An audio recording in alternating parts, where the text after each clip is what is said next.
Kunjungan Menteri PPPA, bahas keterlibatan anak dalam demonstrasi di Kabupaten Cirebon. Menteri Pemberdayaan Perempuan dan Perlindungan Anak Republik Indonesia, PPPA RI, Ibu Arifah Fauzi, melakukan kunjungan kerja ke Polresta Cirebon pada hari Selasa, 9 September 2025. Kunjungan ini bertujuan untuk membahas isu krusial terkait keterlibatan anak-anak dalam aksi demonstrasi di wilayah Kabupaten Cirebon, Jawa Barat. Kedatangan Menteri Arifah Fauzi disambut langsung oleh Kapolresta Cirebon, Kombes Pol Sumarni, SIK, SH, MH, beserta jajaran pejabat utama Polresta Cirebon.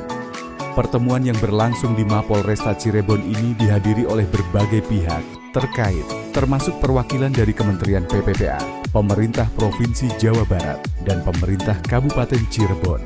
Acara dimulai dengan pembukaan dan pembacaan doa oleh Aibtu Haji Carmadi, dilanjutkan dengan sambutan dari Kapolresta Cirebon, Kombes Pol Sumarni. Dalam sambutannya, beliau menyampaikan apresiasi atas perhatian dan dukungan Kementerian PPPA terhadap isu perlindungan anak di wilayah hukumnya.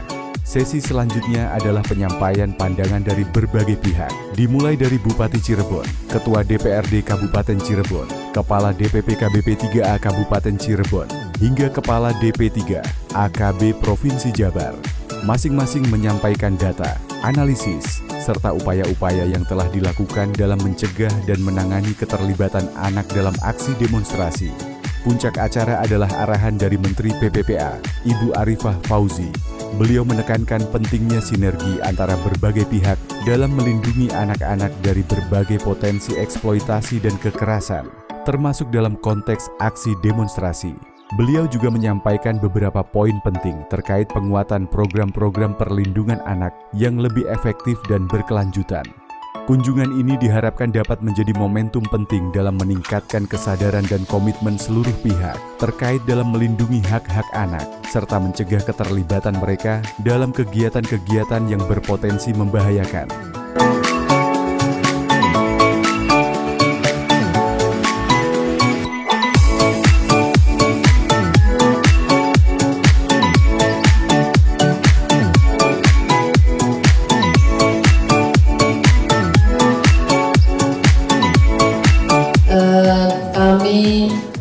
Di wilayah hukum kami terjadi masalah ini. Jadi mohon maaf kalau ibu datang pada saat yang kami tidak harusnya tidak ada kejadian seperti ini. Nah, ini kami juga mohon arahan apa yang harus kami lakukan selama ini. Kalau kasus-kasus yang berkaitan dengan anak berhadapan dengan hukum ibu, kami lakukan pembinaan di pesantren kilat kami yang kami berikan nama Pesantren Kilat ABH Polresta Cirebon yang sudah 4 angkatan. Kita mulai dari Maret 2024 sampai dengan sekarang sudah 4 angkatan, sebanyak 160-an anak-anak yang kita bina. Tapi yang kemarin saya juga agak sedikit keras ke mereka, menyampaikan ke teman-teman, kita berikan dulu efek jerah ke mereka supaya mereka di tindakan yang sekarang yang sangat brutal ini bisa paham kalau tindakan itu ada konsekuensi hukumnya, ada tanggung jawab hukumnya, yang kalau kamu melakukan hal yang seperti itu kamu akan berdampak seperti ini. Tapi bukan berarti kami ingin menghukum mereka atau tidak mendukung kehidupan mereka ke depan. Kami juga tetap berkaca dari undang-undang yang ada. Pasal yang kami terapkan dalam kasus tersebut pasal 363, dan mereka pun 15 tahun ke atas ya, 15 tahun ke atas usianya, tidak ada yang di bawah 15 tahun. Jadi sehingga kami juga tidak mau apa yang kami lakukan ini melanggar aturan. Mungkin kami juga mohon arahan dari ibu beserta rombongan untuk dapat mencerahkan kami agar kami dapat membina anak-anak di sini, termasuk generasi mudanya tetap bisa menjadi generasi muda yang unggul. Mungkin itu saja yang bisa kami sampaikan. Sekali lagi selamat datang Ibu di wilayah hukum Polresta Cirebon. Semoga Ibu bisa kembali lagi dalam situasi yang lebih enak. Assalamualaikum warahmatullahi wabarakatuh. Nah, inilah PR kita semua. Ini saya sebagai bupati jajaran dari Polres, DPR, dan semua pejabat. Ayo PR kita yang ada di samping PR bagaimana kita ekonomi, tapi juga PR kita bagaimana anak-anak kita yang akan meneruskan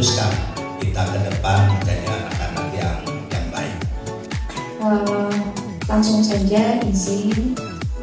Ini terkait peristiwa kemarin yang terjadi di Kabupaten Cirebon, lagi terjadi di kantor DPRD mengenai perusakan dan penjarahan. Memang sangat disayangkan sekali sebetulnya, apalagi kemarin diberitakan bahwa ada yang keterlibatan dari anak-anak.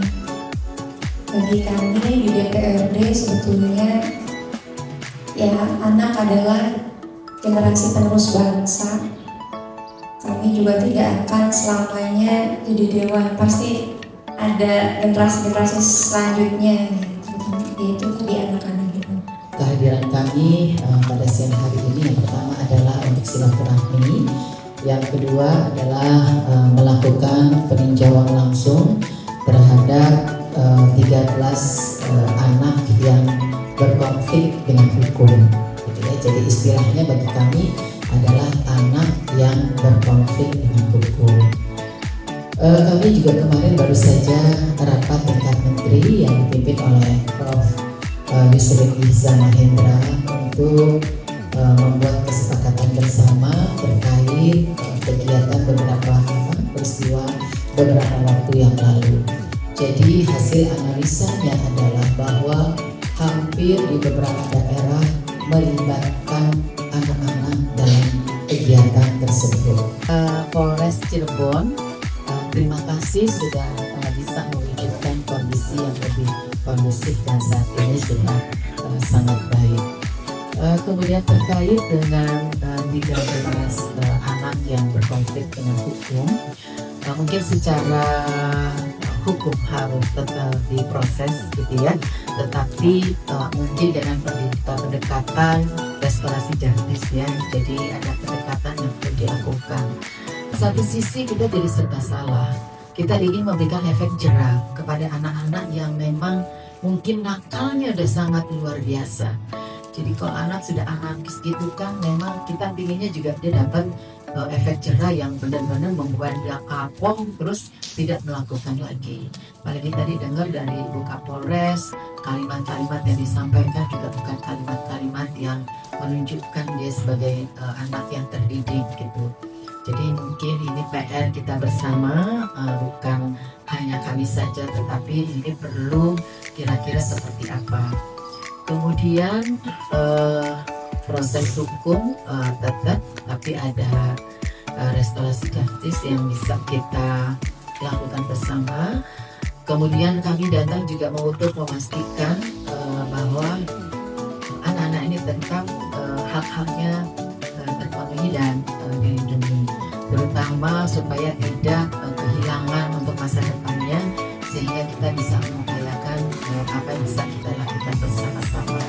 Jadi pada intinya kehadiran kami di sini kita diskusi kira-kira langkah terbaik apa yang bisa kita lakukan bersama. Karena kita dihadapkan dengan undang-undang juga, di dalam undang-undang itu memang tidak boleh penahanan ya diversi. Jadi nanti inilah diskusi kita pada hari ini. Yang kita menjadikan konsentrasi adalah anak 12 anak yang saat ini juga mendapatkan perhatian khusus. Tentunya kita melihat dari dua aspek dari sisi regulasi. Yang pertama pastinya ini adalah mengacu pada Undang-Undang 23 tahun 2002 sebagaimana telah direvisi menjadi Undang-Undang Nomor 35 tahun 2014. Ini yang tadi menjadi highlight dari Ibu Menteri. Pastinya anak ini dari aspek kebebasan mereka untuk menyuarakan, mengeluarkan pendapat dengan cara-cara positif, inilah yang menjadi bagian yang penting dari sisi pendekatan-pendekatan dan tentunya berbeda dengan orang dewasa. Kemudian dari sisi yang lain, kita tadi mendengarkan dari Ibu Kapolresta bahwasanya ancaman yang diberikan itu adalah pasal 363 Kitab Undang-Undang Hukum Pidana. Ini adalah pembebanan atau ancaman pidana yang terkait dengan pencurian dan pemberatan. Dengan ancaman pidana maksimal adalah 7 tahun. Ini tentunya juga selaras sekali. Ibu Menteri kemarin dalam beberapa kesempatan juga meng-highlight bahwa kami sangat menghormati apa yang dilakukan oleh kepolisian tentunya di dalam mengambil langkah tindak dan proses-proses pembelajaran yang diberikan kepada anak-anak kita. Namun demikian kita juga tetap memperhitungkan hak-hak dasar mereka dan juga anak ini adalah kedepannya kita bisa berharap ini dilakukan pembinaan pemulihan. Ini menjadi sangat penting untuk bisa nanti juga dikembalikan kepada orang tuanya untuk menjadi lebih baik. Tentunya harapannya itu ada yang mereka sebenarnya kurang mendapatkan ruang untuk bisa menyampaikan apa yang menjadi aspirasi, terutama untuk yang di desa-desa itu. Kami melihat untuk Karang Taruna itu Pak, itu banyak yang prihatin, sehingga istilahnya ruang mereka untuk berekspresi itu kurang. Kemudian informasi yang mereka dapatkan, kalau tadi dari informasi yang disampaikan oleh Ibu Menteri juga, itu banyak hal yang itu anak-anak kita itu mereka hanya mendapatkan dari medsos saja gitu ya, tanpa ada arahan dari orang-orang yang ada di lingkungan keluarganya dengan tepat. Ya, terima kasih. Assalamualaikum warahmatullahi wabarakatuh. Teman wartawan, hari ini kita hadir ke Cirebon, khususnya ke Polresta Cirebon untuk meninjau langsung ada 13 anak yang berkonflik dengan hukum karena peristiwa beberapa waktu yang lalu.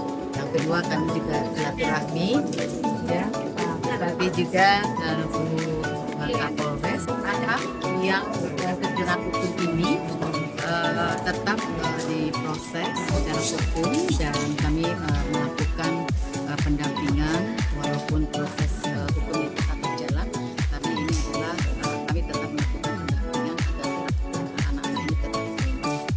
Yang kedua, bahwa peristiwa ini mengingatkan kita semua bahwa anak punya hak untuk menyampaikan pendapat seperti apa yang disampaikan oleh Bapak Presiden, tetapi sampaikan dengan cara yang baik dan damai. Ini mengingatkan kita semua, khususnya para orang tua, keluarga, sekolah, dan masyarakat punya tanggung jawab yang sama bagaimana agar anak-anak ini diingatkan bahwa boleh menyampaikan pendapat, tetapi dengan cara. Yang ketiga adalah karena ini masih usia anak, maka kita akan melakukan prestasi gratis untuk anak-anak karena mereka masih di bawah 18 tahun, dan kami melakukan pendampingan agar hak-hak mereka sebagai generasi penerus bangsa tetap bisa terpenuhi. Jadi ini sebuah evaluasi kita bersama, bukan hanya diserahkan ini tanggung jawab sekolah, tidak, tetapi semua pihak, keluarga, orang tua, ya, kemudian sekolah dan lingkungan bersama-sama menjaga agar ini tidak terjadi lagi.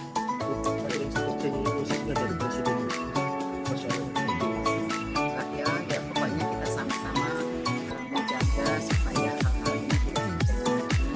Kalau mau menyampaikan pendapat, sampaikan dengan cara pemerintah sangat membutuhkan sampaikan Pak Presiden.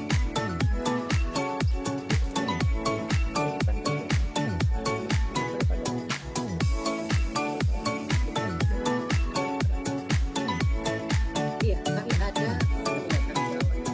di Jakarta, ada setiap kami karena Kementerian Pemberdayaan Pembangunan Klaster 3 yang berkoordinasi sifatnya. Jadi kami langsung berkoordinasi dengan dinas P3A di provinsi dan kabupaten. Kemudian teman-teman melakukan penjangkauan bersama dengan Polres, kerjasama dengan KPAI, dengan beberapa pihak gitu untuk melakukan rata-rata anak-anak yang sudah mereka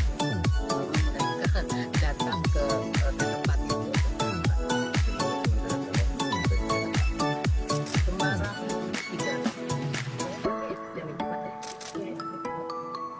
Jawa Barat 245. Nah ini karena beliau yang nangani itu.